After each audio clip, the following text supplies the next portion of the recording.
Hello friends, कैसे हो आप सब। आई होप आप सब अच्छे होंगे। जैसे आज हम सीखेंगे पार्ट 2 धातु रूप और लकार। लेकिन इससे पहले मैंने आपको फर्स्ट वीडियो में पार्ट 1 जो बताया था, मैं थोड़ा सा डिस्क्राइब कर रही हूँ।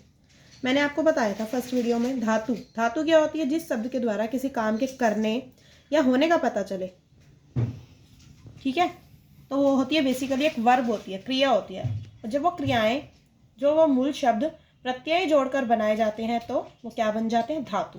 जैसे पठ एक धातु है, मूल शब्द है, उसके अंदर मैंने क्या जोड़ दिया, ती, पठती, तो वो एक धातु बन गई। उस धातु का पठतः, पठंती, अंति, पठसी, सी लास्ट में जुड़ा है तो एक प्रत्यय है।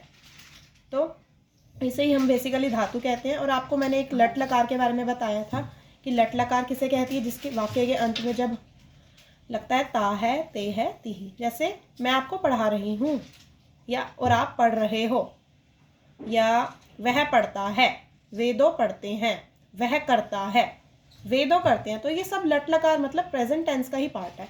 और ये चीज़ भी मैंने आपको अच्छे से डिफाइन की थी पिछली वीडियो में कि प्रेजेंट इंडेफिनेट हो और या प्रेजेंट कॉन्टिन्यूस तो लट लकार हो, मतलब एक ही बात है। इसके लिए कोई हम अलग से, जैसे इंग्लिश में अलग से रूल अपनाते हैं, इज एम आर वर्ब की फर्स्ट फॉर्म प्लस ING, इसमें ऐसा नहीं होता।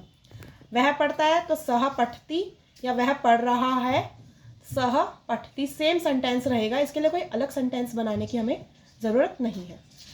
तो लट लकार इससे आपको आई थिंक क्लियर हुआ होगा। बाकी अगर आपको पुरानी वीडियो चाहिए हो मेरी, लट लकार किसे कहते हैं, मैंने पूरा डिस्क्रिप्शन किया था कि धातु क्या होती है, वचन कितने प्रकार के होते हैं, ये सब मैं आपको मतलब मैंने अच्छे से डिस्क्राइब किया हुआ है। तो इसका लिंक मैं आपको डिस्क्रिप्शन में डाल दूंगी, जिस ने मेरी वीडियो नहीं देखी होगी तो वो देख सकता है। ठीक है, लेकिन आज हम शुरू कर रहे हैं पार्ट 2 धातु रूप और लकार का।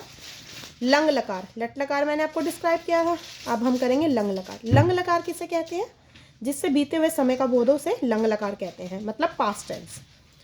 वाक्य पहचानने का नियम क्या है, आ था, ई थी, ए थी, ए थे। जैसे वह पढ़ा था या उसने पढ़ा, कल की बात हो गई, आज वो काम नहीं किया उसने, कल छुट्टी थी। तो बेसिकली ये जो सेंटेंसेस होते हैं ये लंग लकार के अंदर आते हैं, जिसको हम पास्ट टेंस बोलते हैं। तो पास्ट इनडेफिनेट हो चाहे पास्ट कॉन्टिन्यूस हो, उसमें लंग लकार सेम ही है, कोई इसके लिए अलग रूप नहीं है। या वह पढ़ा था या वह पढ़ रहा था, तो इसके लिए एक ही टेंस बनेगा। जैसे वह पढ़ा था या वह पढ़ रहा था, सह अपठत। वे दो पढ़ रहे थे या वे दो पढ़े थे या पढ़ते थे, सह अपठताम। ठीक है, तो लंग लकार का बेसिकली नियम क्या है, हमारे लास्ट में क्या लगता है, त ताम न, अह अम त, अम आव आम, मतलब त ताम न, अह अम त, अम आव आम, ये हमारे सेंटेंसेस मतलब लगते हैं, जिसको हम बोलते हैं, सॉरी, प्रत्यय लगते हैं।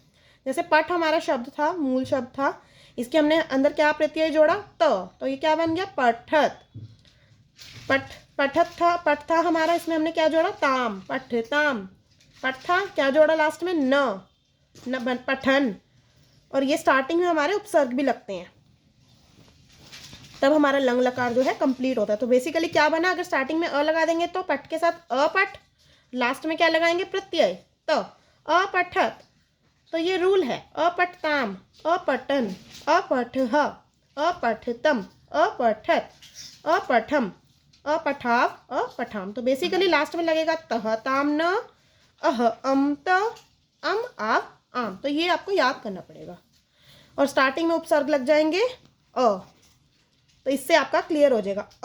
मतलब आप ये याद कर लीजिए, डैश डैश डैश, मतलब उसकी जगह मूल शब्द पठ, अपठ बन गया, और लास्ट में त, अपठत बन गया।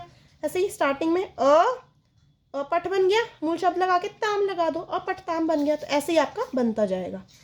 ठीक है, अब इसमें हमें ये तो पढ़ लिया कि लंग लकार का रूल क्या होता है, लगा देते हैं, लास्ट में त लगाते हैं, ताम न, अह अम त, आव आम, ये लगा देते हैं। अब इसको अनुवाद में हम कैसे प्रयोग करते हैं, अनुवाद मीन्स हम इससे सेंटेंसेस भी बना सकते हैं। उसका हम क्या रूल अपनाते हैं ये देखिए। अब आप जैसे प्रथम पुरुष में मैंने आपको पिछली वीडियो में भी बताया था, सह तऊ ते, ये 3 वर्ड्स यूज करते हैं जो कि संज्ञा और सर्वनाम शब्द है हमारे। सह मतलब वह, किसी भी बालक के स्थान पे हम वह यूज कर सकते हैं, मतलब कोई भी एक बच्चा है तऊ, वे दो, वे सब मतलब ते। और मध्यम पुरुष में हम तीन बेसिकली वर्ड्स यूज करते हैं, त्वम, युवाम और यूयम मतलब तुम दो, तुम सब।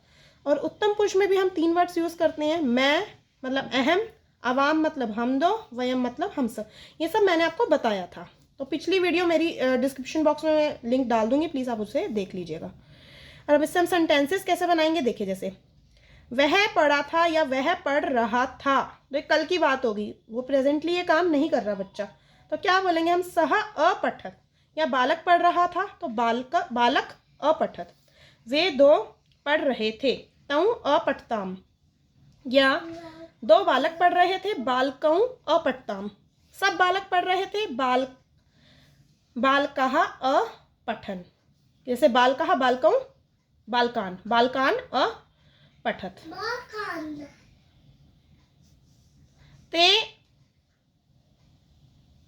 ते अपठन। तुम पढ़ रहे थे, त्वम अपठः। तुम दो पढ़ रहे थे, युवाम अपठतम। तुम सब पढ़ रहे थे, यूयम अपठत। मैं पढ़ रहा था, अहम अपठम। या मैं पढ़ा था, अहम अपठम, कल की बात होगी। अवाम अपठाव मतलब हम दो पढ़े थे, हम सब पढ़े थे, वयम अपठाम। लिरिट लकार, जिससे आने वाले समय का बोध हो उसे लिरिट लकार कहते हैं, मतलब फ्यूचर टेंस। क्या वाक्य पहचानने का नियम है इसमें, अंत में गा, गे, की लगा होता है। जैसे मैं कल लुधियाना जाऊंगा, या मैं कल पढ़ूंगी, जो मतलब कल पर छोड़ दिया जाए काम, फ्यूचर के लिए। जैसे वह कल पढ़ेगा, वह कल जाएगा। अब जैसे इसको हम डिफाइन करने के लिए इसका रूल याद कर सकते हैं। पहले तो लास्ट में क्या लगता है, श्यति, श्यतः, श्यन्ति।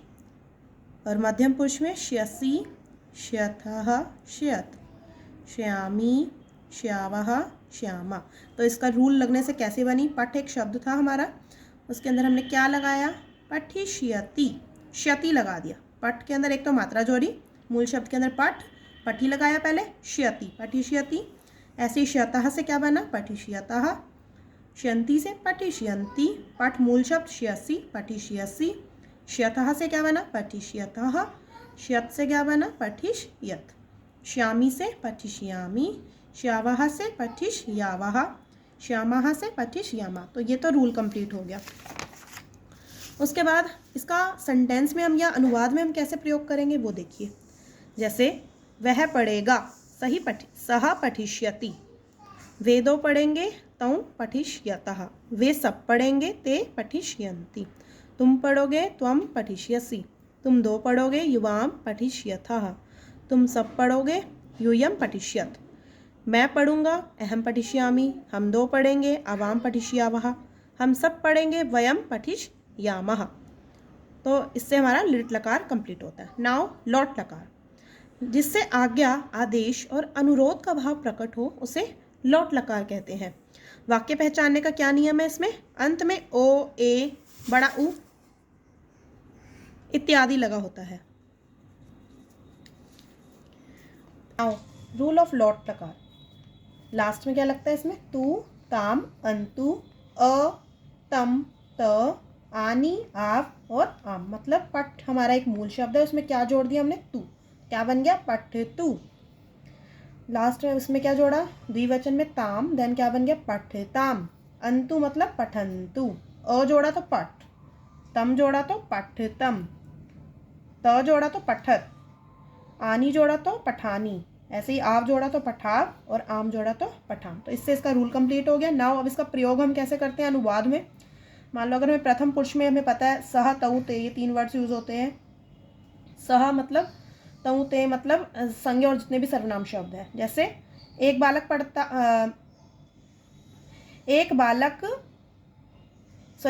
पढ़े, बालकः पठतु। दो बालक पढ़े, बालकौ पठताम। सब पढ़ो, बालकः पठन्तु। तुम पढ़ो, त्वम पठ। युवाम पठतम, तुम दो पढ़ो। तुम सब पढ़ो, यूयम पठत। क्या मैं पढ़ूं, अहम पठानी। क्या हम दो पढ़े, अवाम पठाव। क्या हम सब पढ़े, यूयम पठाम। तो बेसिकली इससे सेंटेंस से क्या आपको क्लियर हो रहा है कि इससे आपको लग रहा है ना कि आदेश दे रहा है कि बालक तुम पढ़ो, दो बालक तुम पढ़ो, तुम पढ़ो, तुम दो पढ़ो, तुम सब पढ़ो, या क्या मैं पढ़ूं। ऐसे जितने भी क्वेश्चंस होते हैं तो ये लोट लकार इसमें प्रयोग किया जाता है। नाउ विधिलिंग लकार, जिस लकार में मुख्य क्रिया के बाद चाहिए लगा हो उसे विधिलिंग लकार कहते हैं। जैसे फॉर एग्जाम्पल, तुम्हें खूब पानी पीना चाहिए, तुम्हें डेली मॉर्निंग वॉक पर जाना चाहिए, तुम्हें ये काम कर लेना चाहिए। तो जितने भी चाहिए वाले वर्ड्स हैं आफ्टर मतलब मुख्य जो वर्ब होती है उसके बाद, उसमें विधिलिंग लकार का यूज होता है। जैसे इसका रूल क्या है, इसमें लास्ट में क्या जुड़ता है, मूल शब्द के साथ पाठ्य के शब्द के साथ क्या जुड़ेगा, एत, एताम, एयुहु, एहे, एतम, एत, एम, एफ, एम। मतलब पठ एक शब्द है, उसके साथ क्या जुड़ गया, एत, पठेत बन गया। एताम मतलब पठेताम, एयुहु मतलब पठेयुहु, एहे मतलब पठेहे, एतम मतलब पठेतम, एत मतलब पठेत, पठेयम मतलब एयम, पट के अंदर क्या जुड़ गया, एयम, तो पठेयम बन गया। एव मतलब पठेव, एम मतलब पठेम। तो क्या कौन कौन से वर्ड्स हैं जो लास्ट में एज अ प्रत्यय जुड़ेंगे, एत, एताम, एयुहु, एहे, एतम, एत, एयम, एव, एम। तो मेन अगर ये याद हो जाएगा, पट के अंदर ये आप जोड़ते रहेंगे तो इजीली आपका जो है विधिलिंग लकार कंप्लीट हो जाएगा। नाउ विधिलिंग लकार का एक सेंटेंस में हम कैसे प्रयोग करते हैं, हमें पता है इसका जो है मुख्य क्रिया के बाद चाहिए का मतलब आना चाहिए। तो सेंटेंस बना, मतलब उसे पढ़ना चाहिए, सह पठेत, उन दोनों को पढ़ना चाहिए, तऊ पठेताम, उन सबको पढ़ना चाहिए, ते पठे, ये यूं। तुम्हें पढ़ना चाहिए तो त्वम पठेहे, तुम दोनों को पढ़ना चाहिए, युवाम पठेयम, तुम सबको पढ़ना चाहिए, यूयम पठेत, मुझे पढ़ना चाहिए, अहम पठेयम, हम दोनों को पढ़ना चाहिए, अवाम पठेव, वयम पठेम, हम सबको पढ़ना चाहिए। ठीक है, तो इससे जो है आपका जितना भी लकार और जो भी आपकी क्रिया थी, क्रिया और लकार आपका कंप्लीट हो गया, और इससे आपकी पट धातु भी अच्छे से क्लियर हो जाएगी। अगर आपने इसको अच्छे से समझ लिया है तो आपको पट के अलावा पिब, लिख और गम, ये सारी धातुएं आप इजीली बना सकते हो। बेसिकली ये तो इसका परिचय ही था, मेन आपके ये रूल्स ही हैं जिसके बेसिस पे आप सेंटेंसेस मेक कर सकते हो। ओके, अगर आपको मेरी वीडियोस अच्छी लगती हो तो मेरे चैनल को लाइक, शेयर एंड सब्सक्राइब करें। Thank you for watching.